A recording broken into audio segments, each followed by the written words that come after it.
ओम गणेशाय नमः। ओम नमः शिवाय। मैं निखिल ज्योतिष आचार्य आप सभी का मेरे चैनल पर पुनः स्वागत करता हूं। आशा करता हूं कि आप सभी स्वस्थ होंगे। महादेव की कृपा आप सभी पर सदैव बनी रहे।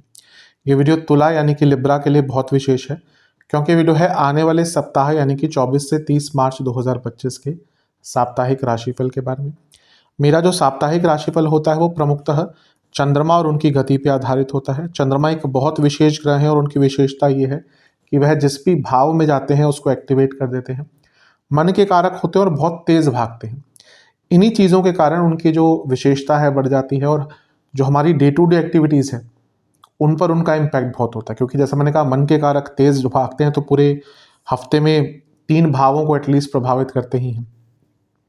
और जैसा मैंने कहा कि पूरा जो हमारा हफ्ता होता है उसमें कई गतिविधियां चंद्रमा के गोचर पे ही आधारित होती है। हमारा जो मन है वो कहीं ना कहीं चंद्रमा से ही प्रभावित होता है। इसलिए साप्ताहिक राशिफल की विशेषता बहुत बढ़ जाती है। ये समझने के लिए, पहचानने के लिए, जानने के लिए कि आने वाला हफ्ता क्या लेकर आ रहा है, ज्योतिष के माध्यम से गाइडेंस प्राप्त करने के लिए कि क्या संभावित अच्छा या बुरा हो सकता है, अच्छी चीज़ का लाभ उठाएं, बुरी चीज़ से बचें, इन सभी चीज़ों के लिए साप्ताहिक राशिफल अति विशेष होता है। यदि आपकी लग्न राशि या चंद्र राशि तुला है, दोनों ही गाइडेंस के लिए इस राशिफल को देख सकते हैं। जहाँ से आपको ज़्यादा सूट करता है, रिलेट करता है, वहाँ से इसको देखिए।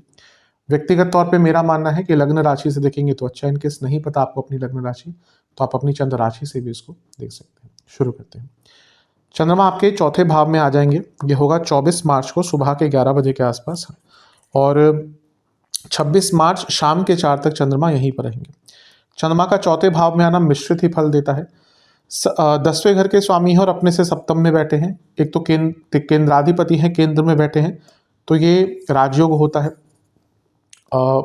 अगर करियर आप या जॉब करते हैं तो रिकॉग्निशन, पद प्राप्ति, प्रमोशन, अगर इन सब की बातें चल रही हैं इस समय ऑफिस में, तो कुछ ना कुछ लाभ मिल सकता है। चौथे घर में चंद्रमा का आना केंद्राधिपति होने के नाते प्रॉपर्टी आदि में भी लाभ दिला सकता है।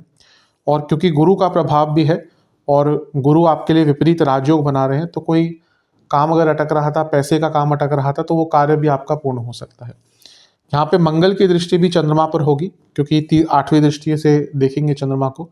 और मंगल जो है वो खुद धनेश और सप्तमेश है, तो धन भी बढ़ेगा, बिजनेस में भी लाभ होगा।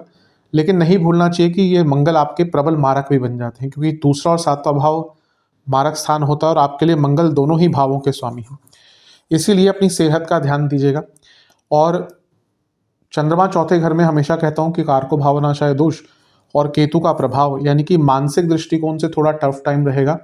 मानसिक दृष्टिकोण से टाइम ऐसा रह सकता है कि आप पुरानी चीज़ों में जाएं, आपको पुरानी बातें बहुत याद आएं, और कभी कभी उदासीनता भी बहुत हो सकती है, क्योंकि मकर खुद उदासीनता की राशि है। तो यहाँ पे केतु का प्रभाव और कारको भावनाशय दोष इमोशनल लाइफ, पर्सनल लाइफ में थोड़ी प्रॉब्लम क्रिएट कर सकता है। अदरवाइज भौतिक दृष्टिकोण से हफ्ते का शुरुआती भाग काफ़ी आपका अच्छा दिख रहा है।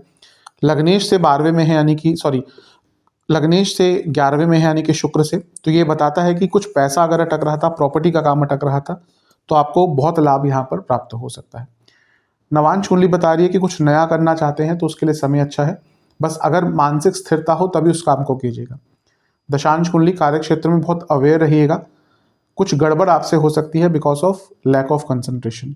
बिजनेस में अच्छा टाइम है, नया काम भी मिलेगा, कुछ समझ में भी आएगी। चीज़ें जो कंफ्यूज कर रही थी वो कंफ्यूजन दूर होती हुई दिख रही है। लव लाइफ, चीज़ों को सरल कर लीजिए, सिंपल कर लीजिए, बहुत अच्छा रहेगा।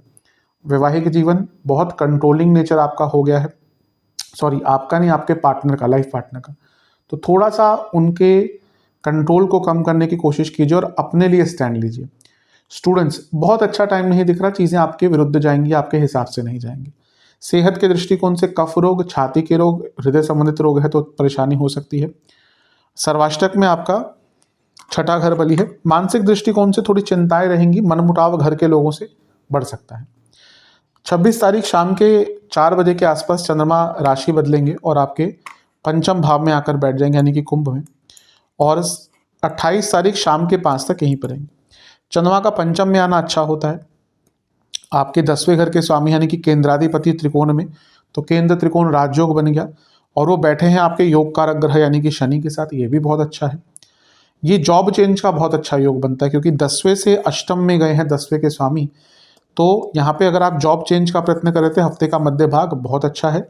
यहाँ पे योग कारक शनि के साथ भी बैठे हैं, अगर आप ट्रांसफर भी जा रहे थे कार्य क्षेत्र में, या फिर जैसे मैंने कहा जॉब चेंज का प्रयत्न कर रहे थे, तो बहुत अच्छा है। यहाँ पे चौथे और 10वें घर के स्वामी दोनों साथ में त्रिकोण स्थान में है। ये कार्य क्षेत्र में या घर में दोनों में ही पैसा आता हुआ दिखा रहा है, क्योंकि ये लक्ष्मी स्थान भी है। और यहाँ पे जो चंद्र शनि की जोड़ी बनी है ये विषतोष भी है, लेकिन अब ये जो विषतोष बनेगा वो 30 साल बाद बनेगा।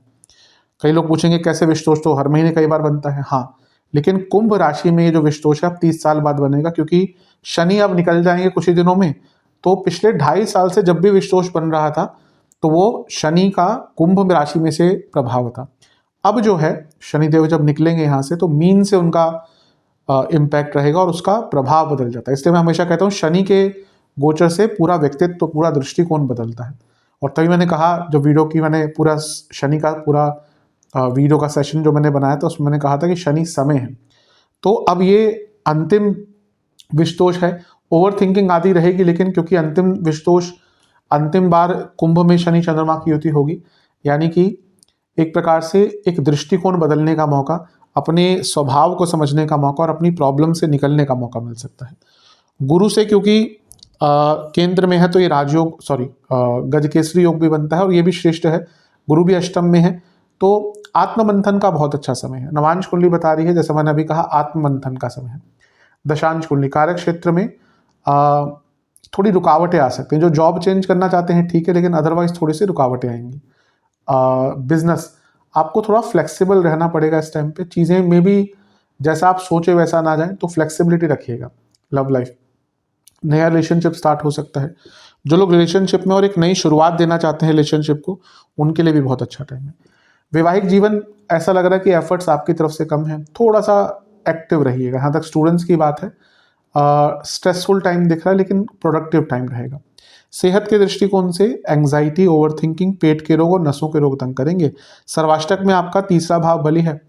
बहुत चीज़ों को सोचने का, समझने का, याद करने का और सीखने का मौका यहाँ पर आपको मिलेगा। यात्रा के भी कुछ योग बन सकते हैं।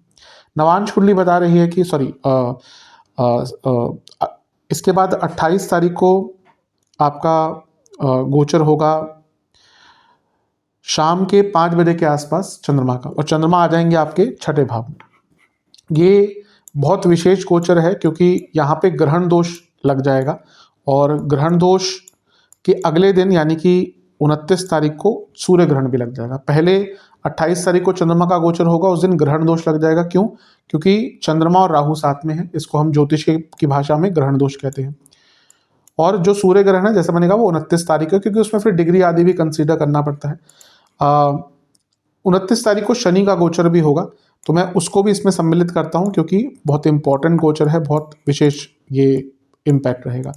अब देखिए, छठे घर में इतने सारे ग्रहों का होना थोड़ा मिश्रित रिजल्ट देता है। पहले अच्छी चीज़ों की बात कर लेते हैं। छठे घर में शनि भी हैं जो अभी अभी आए हैं, चंद्रमा है जो 10वें घर के स्वामी हैं। जॉब में कुछ बहुत बड़ा बदलाव हो सकता है, यानी कि अगर आप जॉब छोड़ने का प्रयत्न कर रहे थे, नई जॉब ढूंढ रहे थे, जैसे मैंने कहा हफ्ते का मध्य भाग भी अच्छा था, तो वो अगर प्रोसेस आगे बढ़ रहा है तो बहुत आराम से जॉब चेंज हो जाएगी।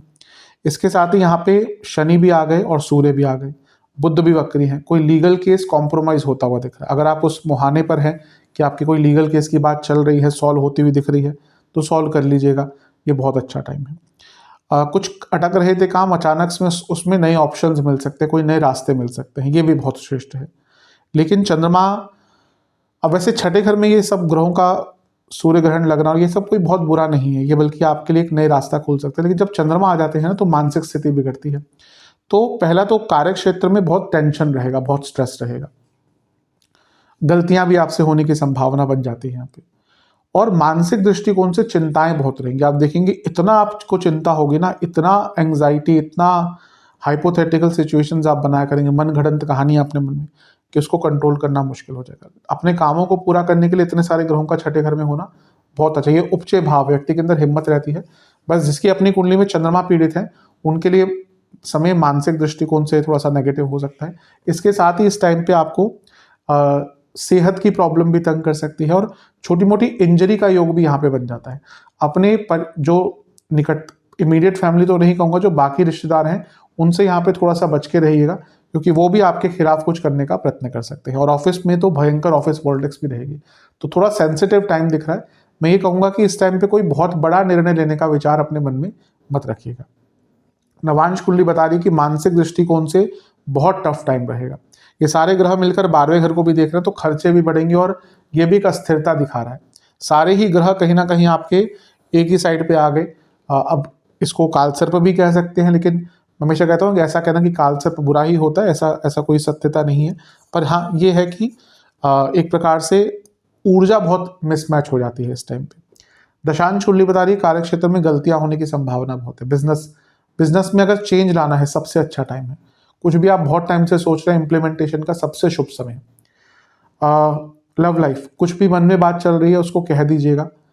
अगर बहुत टाइम से दबाकर बैठे हैं तो ये वो टाइम है उसको डिस्कस करने का, बस गुस्सा मत कीजिएगा। वैवाहिक जीवन, एक दृष्टिकोण बदलने की आवश्यकता है, स्पेशली इस टाइम में। अगर आपको आगे सब सही रखना है तो आपको अभी से अपना दृष्टिकोण बदलना पड़ेगा। स्टूडेंट्स के लिए बहुत अच्छा है, लेकिन गुस्सा बहुत रहेगा, इसके कारण में भी एकाग्रता की कमी हो, अपनी ऊर्जा को खंडित कर देंगे। सेहत के दृष्टिकोण से जैसे मैंने कहा, इंजरी के योग हैं, पेट के बहुत बहुत प्रॉब्लम रहेगी, डाइजेस्टिव प्रॉब्लम रहेगी, इंटेस्टाइन के किसी को इशू है, लिवर गॉल ब्लैडर की प्रॉब्लम ऑलरेडी चल रही है, उनकी दिक्कत यहाँ पर और बढ़ सकती है। सर्वाष्टक में आपका चौथा घर बली है। कोई फैमिली इशू चल रहा था, प्रॉपर्टी इशू चल रहा था, उसको सुलझाने का म्यूचुअल कंसेंट से बहुत अच्छा टाइम है, लेकिन मानसिक अस्थिरता और मानसिक चिंताएं बहुत रहेंगी। उपाय के दृष्टिकोण से आपको काली चालीसा और लक्ष्मी चालीसा का 2-2 बार पाठ करना है। आशा करता हूं कि वीडियो आपके काम आएगी। चैनल पे अगर आप नए हैं सब्सक्राइब कर लीजिए, वीडियो को लाइक कर लीजिए। मिलता हूं अगले वीडियो में, तब तक के लिए ओम नमः शिवाय।